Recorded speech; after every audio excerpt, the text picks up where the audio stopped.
양진영입니다. 안녕하세요. 블록체인 하면 장려 이런 응원을 해야 되는데 블록체인과 규제가 제가 오늘 발표할 제목입니다.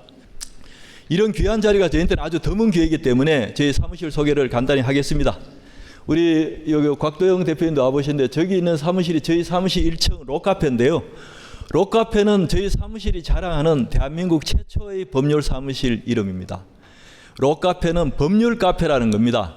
여기 오시면 그냥 커피도 공짜로 드리고요. 때로는 제빵도 드리고요. 여기 오시는 회장님하고 다 거쳐가셨는데 다 좋아하셨습니다.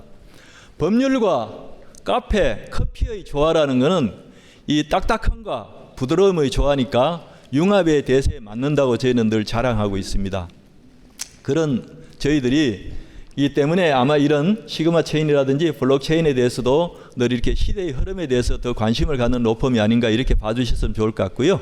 저희는 그 로펌을 만든 지 21년 됐습니다. 그리고 안산에 주사무소를 두고 있고 광교에 분사무소 두고 있고요. 중국 연태에 분사무소를 두고 있습니다. 앞으로 저희들도 이제 앞서가는 웹 3.0 시대에 맞는 로펌으로 도약하기 위해서 이런 자리에까지 오게 된 걸 영광으로 생각하고요.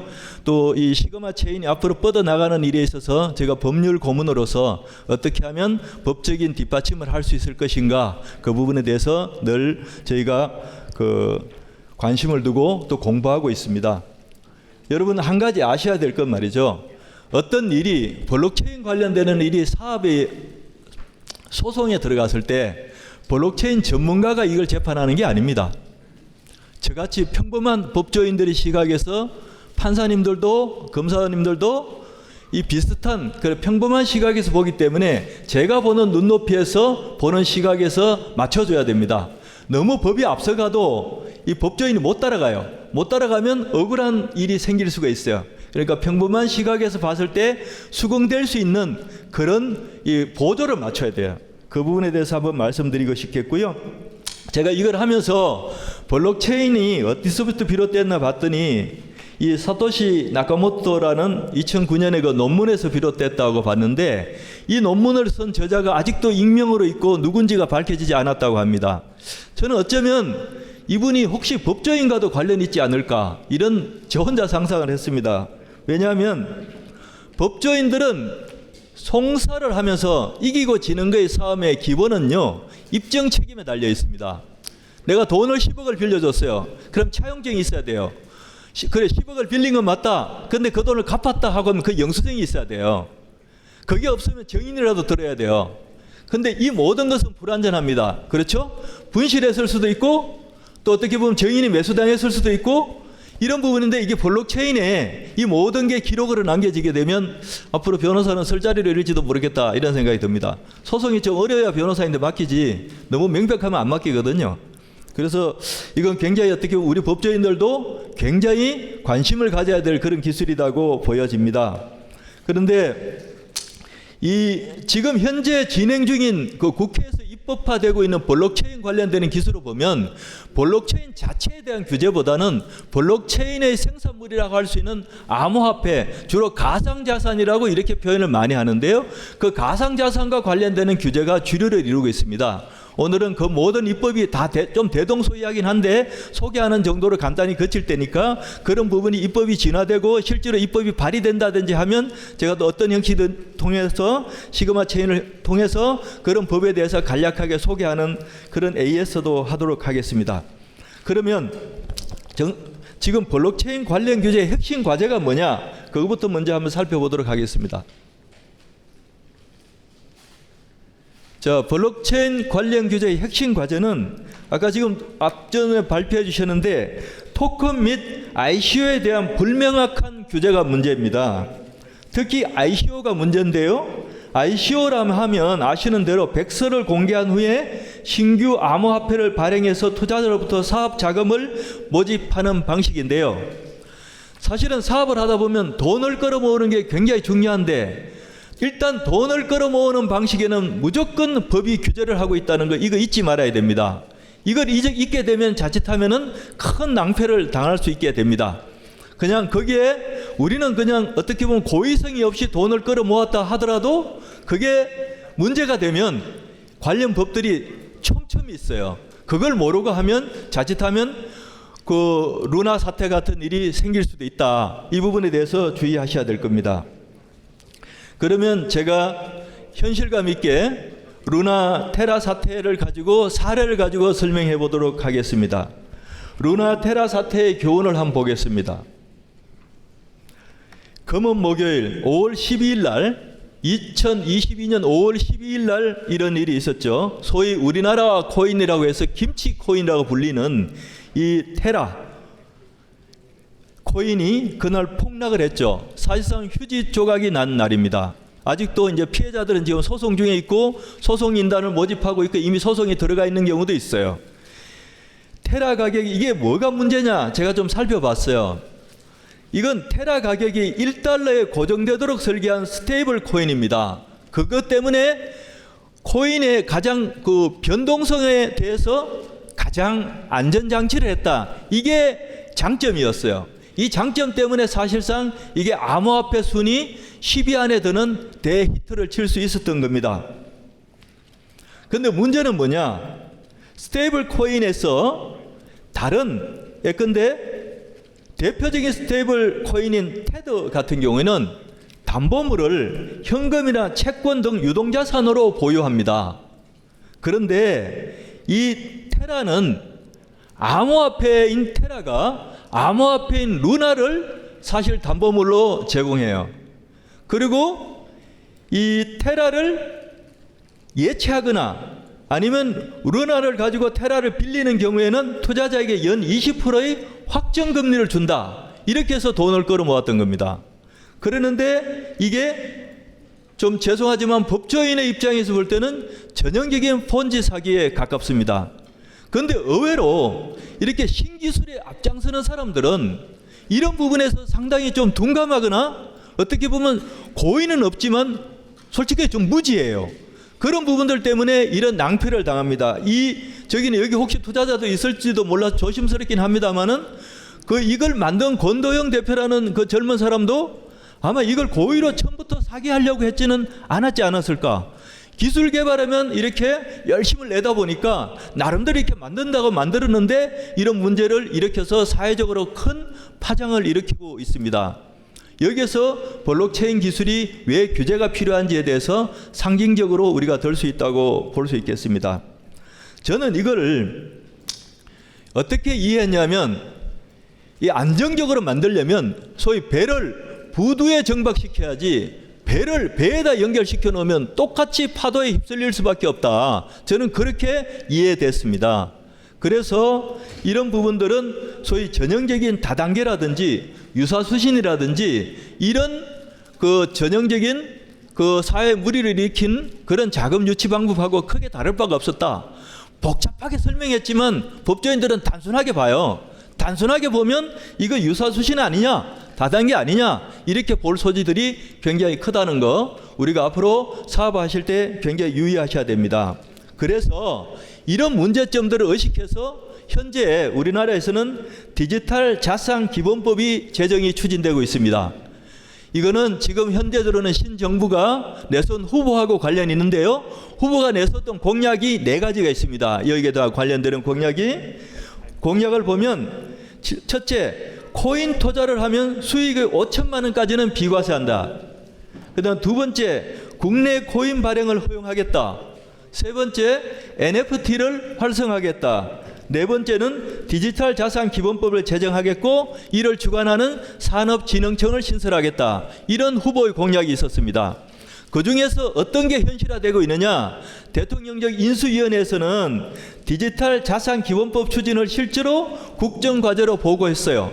보고했고 ICO를 허용하고 가상자산 유행에 따라서 서로 다른 규제를 적용하는 것이 핵심 내용으로 지금 국정과제로 진행 중에 있습니다. 이렇게 되면 국내 기업은 굳이 해외에다가 페이퍼 컴퍼니를 둬서 코인 발행 목적의 회사를 만들 필요가 없어지는 겁니다. 아마 이 테라의 경우에도 권도영 씨는 싱가포르에서 이걸 발행한 걸로 저는 그렇게 알고 있습니다. 그런데 이를 바로 허용하는 것이 아니라 거래소 공개를 시작으로 단계로 해서 단계적 ICO를 설립하겠다는 취지이기 때문에 좀 더 시간은 걸려야 될 걸로 보여집니다.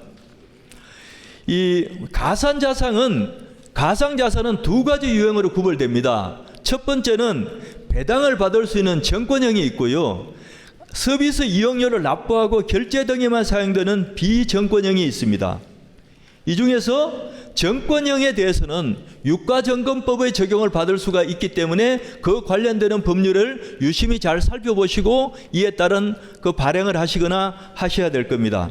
그 다음에 이 가상자산 거래소가 제휴하는 은행을 확대할 계획을 가지고 있는데요.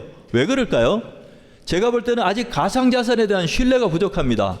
그래서 현실적으로는 법정화폐와의 제휴를 의미한다고 볼 수 있습니다.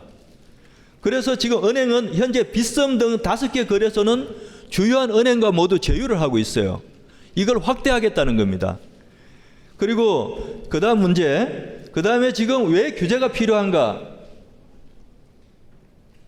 왜 규제가 필요한가 하면 제일 큰 문제가 개인정보보호법입니다. 개인정보보호법이 블록체인이라는 기술하고 아주 모순되는 일이 나타날 수 있는 게 바로 개인정보보호법입니다. 개인정보보호법 21조에 이런 게 있어요.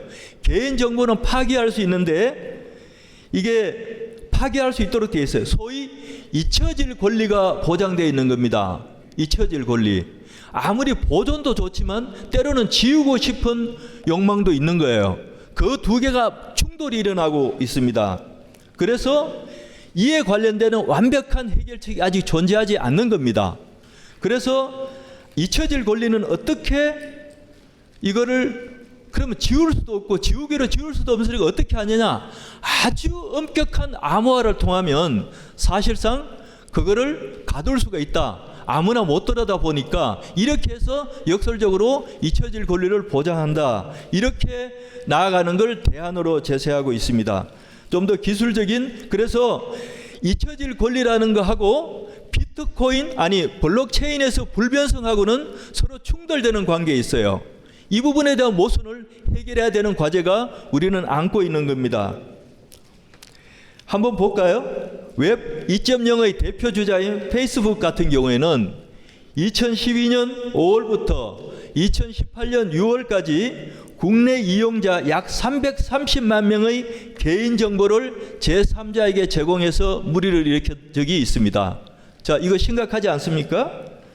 또 2015년에는 양면 인식 기능을 이용해서 가입자 생체 정보를 부당 수집해서 이거 지금 미국에서 현재 일리노이 주에서 소송이 진행된 적이 있습니다. 왜 내 정보를 무단으로 취취했느냐? 이런 부분들이 블록체인의 또 하나 해결해야 될 과제고 그림자일 수 있다. 이 부분에 대한 것을 명심해야 됩니다. 그래서 외국의 사례를 한번 보겠습니다. EU의 사례를 한번 볼게요. 유럽연합에서는 온라인에 저장된 개인정보에 대해서 정정권과 삭제권을 명확히 해야 됩니다. 이거를 위반하면은 그 기업에는 무려 2천만 유로, 우리 돈으로 260억의 페널티를 물리도록 되어 있어요. 그렇지 않으면 전 세계 매출액의 4%, 그 둘 중에서 큰 금액을 물리도록 되어 있습니다. 이만큼 개인정보 보호는 굉장히 중요해요. 그런데 우리나라에서는 아직 이런 법이 없어요. 그래서 이런 부분에서 블록체인과 관련된 규제는 국내외적으로 표준화가 시급하다. 그렇게 보여집니다. 어느 나라에서는 처벌되고 어느 나라에서는 넘어가고 이렇게 되니까 그런 부분들이 세계적으로 서로 통일화, 표준화가 스탠다드화가 절실하다. 이렇게 말씀드릴 수 있겠습니다. 또 블록체인 기술의 대표적인 기술인 분산 원장, 이거를 우리가 법적으로 어떻게 이해할 수 있을 것이냐. 이게 전자문서화로 이 관련을 법적인 문제를 살펴볼 수 있냐. 이 관련법만 제가 간단히 나열할게요. 혹시 필요하시면 이건 인터넷 찾으면 다 있으니까 관련 법은 이런 법이 항상 주시하셔야 된다고 생각하시면 될 겁니다. 전자문서 및 전자거래 기본법이 있고요. 전자정부법이 있고요, 전자서명법이 있습니다. 이 관련법에 대해서는 항상 같이 염두에 두셔야 됩니다. 그런데 전자문서 및 전자거래기본법하고 블록체인하고는 차이가 있습니다. 전자문서 기본법은 1대1이나 1대 다수를 얘기하는데요. 블록체인은 기본적으로 다수 대 다수의 문제입니다. 이 법으로 포섭이 되지 않은 또 하나의 법의 사각지대가 있습니다. 그 다음에 전자서명법 관련해서는 항상 공인인증서가 문제가 되죠. 그래서 블록체인 기술은 이런 공인인증서의 번거로움을 제거하는 게 목표인데, 이걸 제거했을 때 그 폐지에 따른 후속 조치가 아직 갖추어지지 않았다는 게 그런 문제점이 있다는 거 알아두셔야 됩니다. 그래서 마지막으로는 이런 디지털 신원 확인의 활성화를 위해서는 좀 더 디지털 아이디 표준 설정의 필요성이 절실하다, 이렇게 말씀드리겠습니다. 그 다음에 네 번째, 제일 중요한 블록체인과 금융구제, 소위 우리가 아는 암호화폐, 가상자산에 대한 규제 부분에 대해서 제가 짧게 설명하고 내려가도록 하겠습니다. 블록체인 하에서 ICO라 하는 것은 블록체인 기반의 비즈니스를 창출하는 기업이 가상자산을 발행하여 필요한 자금을 조달하는 것을 말합니다. 그런데 이런 걸 하기 위해서는 우리 사회에서는 가장 기본법이 뭐가 있냐 하면 자본시장과 금융투자업에 관한 법률, 약칭 자본시장법을 꼭 아셔야 됩니다.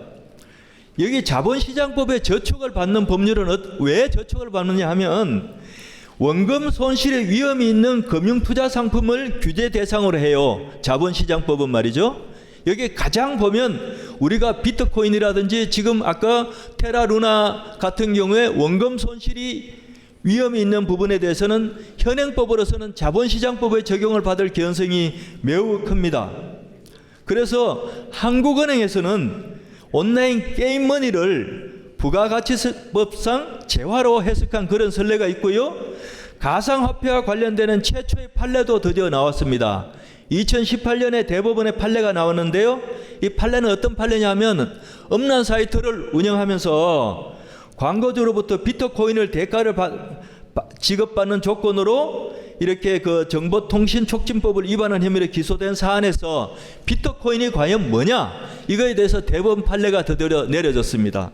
여기에 보면 비트코인이라 하면 재산적 가치가 있는 무형의 재산이다, 이렇게 대법원에서 공식적으로 판결을 했어요. 그런데 여기서 중요한 것은 재산적 가치가 있는 무형의 재산이라고 했지 절대 법정 화폐와 동일시하지 않았습니다. 이 부분에서는 굉장히 중요해요. 그럼에도 불구하고 의미가 있는 건 뭐냐면 이 비트코인은 이런 성격을 규정함으로 인해서 이렇게 죄를 보면 비트코인도 몰수의 대상이 될 수 있다는 부분이 우리가 요지해야 될 대목입니다. 그러면 이런 ICO가 법적 규제의 대상이 되어야 하는 이유는 한마디로 얘기해서 투자자를 보호하기 위함입니다. 투자자를 보호하기 위함이죠. 그래서 우리가 항상 어떤 벤처를 한다든지 이런 새로운 기업이 탄생했을 때는 이 자금을 할 때는 한국에서 이런 사업을 하실 때는 무조건 자본시장법에 대해서는 그냥 제대로 아셔야 되고, 그걸 그 의문시 될 때는 무조건 변호사의 자문을 받아야 된다는 것을 꼭 말씀드리고 싶습니다. 그 다음에 가상자산 규제를 하는 입법 추진의 현황에 대해서 한번 살펴보고 마무리하도록 하겠습니다.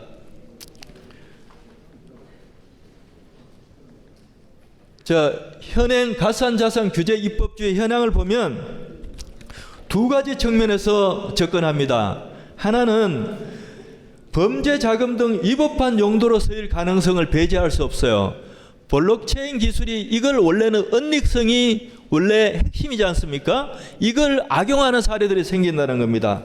또 우리가 비트코인의 사례나 보듯이 가장 우리가 대표주자라고 할 수 있는 비트코인의 보듯이 가격의 이런 출렁이는 이 변동성, 이걸 어떻게 할 거냐, 이게 지금 가장 가상자산 규제하는 입법 추진의 배경이고 현황이라는 거 우리가 잊지 말아야 됩니다. 그래서 이게 없어도 지금 추진 중에 있는 법률이 없더라도 현행 주요 규제 법률은 방문 판매 등에 대한 법률, 유사수신 행위의 규제 등에 관한 법률, 자본시장법, 그 다음에 특경가법 사기, 형법상의 사기 이런 부분들이 주요 적용 대상이 되는 범죄에 해당됩니다. 그리고 현재 논의 중인 가산자산의 규제 입법 동향을 보면 자금 세탁을 방지하기 위해서는 특정 금융정보법 개정안 등 4건이 지금 국회에 계류 중에 있고요. 금융 관련 법률 개정안으로서는 전자금융거래법 개정안 2건, 가상화폐업에 관한 특별법 2건, 디지털자산거래진흥법 이거는 기본법이고, 쉽게 얘기하면 개정안이 2건이 있고 지금 특별법이 2건이 있고 그 모든 것을 포괄하는 베이직법으로서 디지털자산거래진흥법이 지금 추진 중에 있다. 아직 현실화되지는 않았습니다. 그 현실화되기 전에는 가장 우리가 관심 있는 이게 어떤 사업이 성공하기 위해서는 자금을 유치해야 되는데 자금을 유치할 때는 자본시장법에 대해서는 그냥 통달하셔야 된다. 이래야만이 사업이 안정적 궤도에 들어갈 수 있고 괜히 구설수에 오르지 않을 수 있고 사업의 어떤 그 초창기에 리스크를 극복할 수 있다. 이렇게 말씀드리겠습니다. 그러면 가산자산 규제 법안의 주요 쟁점만 보고 제가 내려가도록 하겠습니다. 자, 전자금융거래법은 가상자산의 순기능에 초점을 맞췄고요. 아까 말했던 특정금융정보법은 가상자산의 역기능에 초점을 맞췄습니다. 그러니까 이거는 말하자면 검은 돈을 방지하기 위한 목적이죠. 이거에 대해서 규제 대상에 따라서 각각 다른데 이 부분에 대해서는 제가 나눠드린 자료로 대체하도록 하겠습니다. 그런데 이 가상자산 규제를 하면 과연 우리가 실효성이 있을까요? 가상자산이 눈에 보이지 않는 화폐가 아닌데 실효성이 있을까요? 제가 볼 때는 이런 부분들이 지금 하고 있는데 현재로서는 아무리 이런 법을 해도 결론적으로 하면 이 가상자산은 현재 투자자 블록체인을 활용한 가상자산의 경우 투자자 보호는 한계가 있을 수밖에 없다. 아직까지는 그래요. 입법으로 가지고 투자자를 모두 보호할 수 있게는 입법적 한계가 있다. 이런 정도만 말씀드리겠습니다. 마무리하도록 하겠습니다.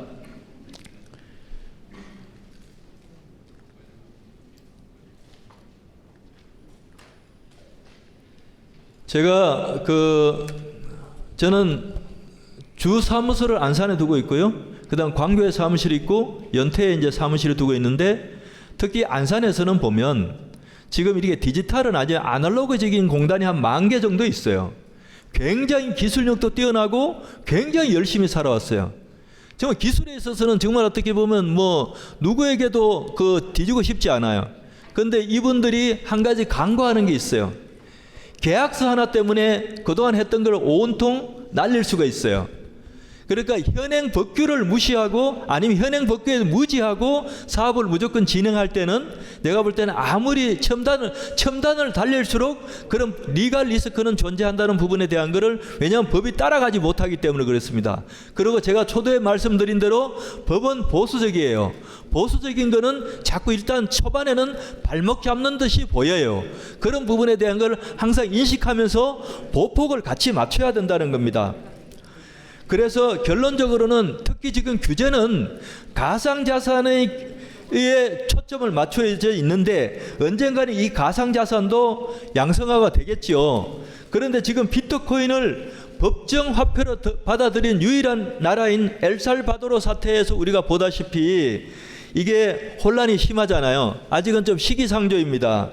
그리고 지금 우크라이나 전쟁에서 루블화가 하락하고 달러화를 제외한 모든 기축통화가 아닌 모든 나라의 화폐들이 기축통화는 괜찮은데 다른 나라들이 이렇게 출렁이는 걸 봐서 거기에 따라서 우리가 블록체인에 기초한 가상화폐, 암호화폐의 필요성에 대해서 많이 느끼고 있는 그런 단계에 대해서는 많이 공감하지요. 그렇지만 반대로 기축통화가 가지고 있는 기득권에 대해서 절대 그 저항도 무시할 수는 없으리라는 것도 간과해서는 안 된다. 그 다음에 조금 전에 말씀드린 대로 전자화폐, 조금 전에 제 앞에 강의하신 분들은 CBDC의 경우에는 중국에서 이런 걸 많이 밀어붙이고 있죠. 그렇죠. 이건 분명한 거는 이거는 가상화폐하고는 전혀 다른 거예요. 중앙 통제적인 기능을 갖고 있다는 부분에서는 전혀 다른 겁니다. 그 시스템은 사실은 화폐 카드 결제하는 거나 크게 다를 바가 없다는 거죠.